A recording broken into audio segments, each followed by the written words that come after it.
Halo teman-teman semua, hari indah dan hari yang cerah untuk kita semua. Sudah waktunya kita untuk berada pada modul terakhir, yaitu etika penggunaan informasi. Sebelum itu, untuk teman-teman yang belum menonton rangkaian modul 1-3, diharapkan untuk menonton secara berurutan, agar dapat memahami inti pencarian kebutuhan informasi ya. Apakah kalian masih bertanya-tanya mengapa masih memerlukan etika saat menggunakan informasi? Jawabannya ya pasti perlu dong. Ibarat buah mangga yang ditanam di lahan kosong berkepemilikan, pasti saat kita ingin mengambil buah tersebut wajib untuk meminta izin dulu kan? Tidak sembarangan ambil dan digantikan dengan durian. Sama halnya dengan informasi yang akan kita gunakan. Harus ada penanggung jawabnya, baik yang mengutip, mengirimkan, maupun yang menyebarluaskan. Jadi apa saja ya etika yang perlu diperhatikan? Yuk simak.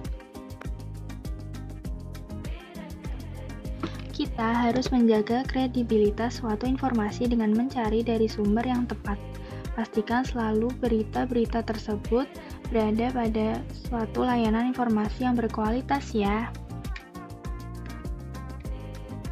Ciri-ciri informasi yang berkualitas menurut McLeod pada tahun 2010 yaitu yang pertama, akurat, artinya informasi mencerminkan keadaan sebenarnya. Yang kedua, tepat waktu, artinya informasi harus ada saat diperlukan. Yang ketiga, relevan, informasi yang diberikan harus sesuai yang dibutuhkan. Yang keempat, yaitu lengkap, artinya informasi harus utuh, tidak setengah-setengah.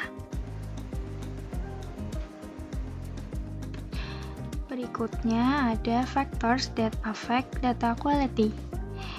Ada konsistensi, timeliness, relevance, akurasi, completeness, dan validity. Data yang akurat akan tercipta informasi yang berkualitas. Jadi, kualitas suatu informasi juga berasal dari keakuratan data yang ada. Maka penting bagi kita agar bisa menerapkan beberapa faktor pendukung agar data berkualitas. Faktor pendukung kualitas data kurang lebih memiliki kesamaan yang sama dengan ciri-ciri informasi yang berkualitas, karena dari data yang akurat akan tercipta informasi yang berkualitas. Selain itu, kita juga harus menjaga kejujuran dari suatu informasi yang kita dapatkan.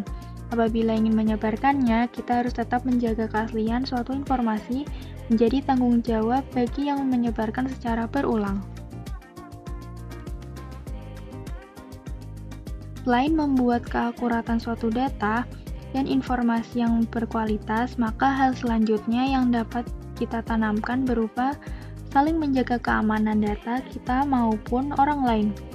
Sebagaimana mestinya, orang-orang memiliki suatu informasi pribadi yang bersifat privasi dan tidak boleh sembarangan diumbar ke publik, dan perlindungan data pribadi dianggap sebagai hak asasi manusia yang harus dijamin dan dihormati.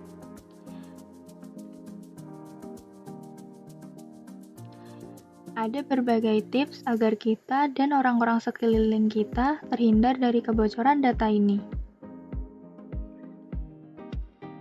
Penggunaan informasi yang tidak memperhatikan kerahasiaan dan privasi dapat berakibat buruk dan memungkinkan data pribadi individu diakses oleh orang yang tidak berhak. Selalu memperhatikan dalam hal mengakses apapun untuk saling menjaga keamanan suatu data.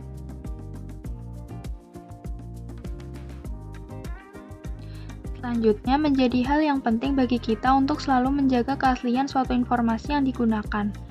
Maka, penting bagi kita untuk menjaga hak cipta suatu informasi yang kita dapatkan. Hak cipta adalah hak eksklusif yang diberikan kepada pencipta suatu karya untuk mengontrol sebagaimana karya tersebut digunakan dan disebarkan. Dalam penggunaan informasi, hak cipta berfungsi sebagai alat untuk mencegah pelanggaran hak cipta, membatasi penggunaan hak cipta, dan menindak pelanggaran hak cipta. Pada intinya, hak cipta dilakukan agar selalu menjaga keaslian dari suatu informasi. Kita harus mematuhi hal tersebut apabila ingin menggunakannya, sebab hal ini sudah tertuang pada pasal 112 Undang-Undang Nomor 19 Tahun 2002 tentang Hak Cipta UU HC, menjelaskan bahwa seseorang yang tanpa hak melakukan perbuatan seperti yang dijelaskan dalam pasal 7 ayat 3 dan pasal 40 ayat 1 UU HC dapat dihukum pidana penjara paling singkat 3 tahun dan paling lama 10 tahun, serta denda paling sedikit 100 juta rupiah dan paling banyak adalah 1 miliar rupiah. Jadi begitulah sekiranya gambaran untuk kalian dalam beretika saat menggunakan informasi. Jangan lupa tetap menjaga etika dengan memperhatikan hal berikut. Tanamkan etika di era digital. Perangkat dan media digital kini banyak digunakan remaja usia 12-18 tahun. Peran orang tua tetap diperlukan untuk mendampingi anak remaja dalam menggunakan media digital. Cara-caranya yaitu mintalah anak tidak mengunci tampilan akun agar tetap terpantau. Yang kedua yaitu mengajak kritis menyikapi informasi. Yang ketiga yaitu penggunaan media blog dapat melatih anak menjadi penulis.